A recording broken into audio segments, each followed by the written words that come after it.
So if you got the Makita, probably any other sawzall, I reckon, that's got some sort of trigger that looks like this. It's got a computer aided situation and it stops working. I just fixed this. I did it all on video, and the YouTube video never recorded. It just ended up being a picture. Frustrating, especially for free for you guys, but I think it's a valuable little trick hack deal here. So I'm going to share it anyway. Redo. There's a white wire that comes out of here, and it picks up on one of the two. I'm not sure which. I don't remember. I did a field hack job a while back, and it worked perfectly fine. So I've already figured out that this works. So I combined the big red and the big white wires together. Kept the small red and the computer, I'm going to call it the computer cable, intact. And the blue combiner,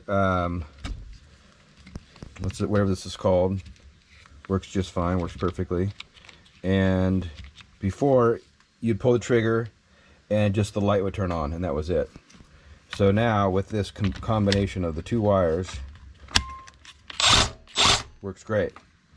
So simple video, not nearly as long as the last one, but it basically describes what needs to be done if your sawzall, Makita in particular, stops working. You don't really need to worry about working on the tool with the battery in, as long as it's within its own cradle. If you touch something maybe past the capacitor here, you might have a problem, but you can touch everything in here without any problem. So the terminals are always going to be in a Makita or a decent drill battery or anything like that. They're going to be protected, not open to be able to touch. So just make sure everything's tidied back up here, and then I'm not going to put that back on. I'm just going to go ahead and assemble it then for you, since the other video got lost. Bummer deal, right? This world we live in, it's so beneficial.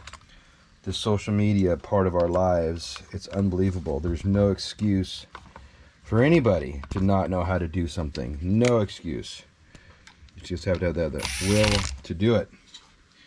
With all these videos now, there's so much intel out there that you can fix, you can do anything. It's incredible.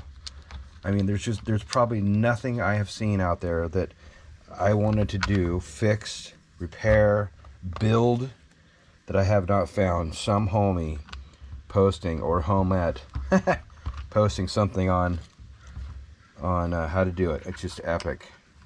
Great time period. You can carry this information on till after the digital world has gone and we're back doing manual and no internet to help us fix this stuff, because you know that's going to happen. So take all this information we learn, even if you don't need to fix your sawzall. This video just gave you an idea of how that thing worked, a quick little trick to bypass the next time you're in a situation like that, combining wires, etc., etc. And it's gold, man. It's gold. Absolute better than gold. Worth more than gold. Done. Beautiful. So I hope that helped. Don't forget to hit this is the first time I'm saying that, the subscribe and like button.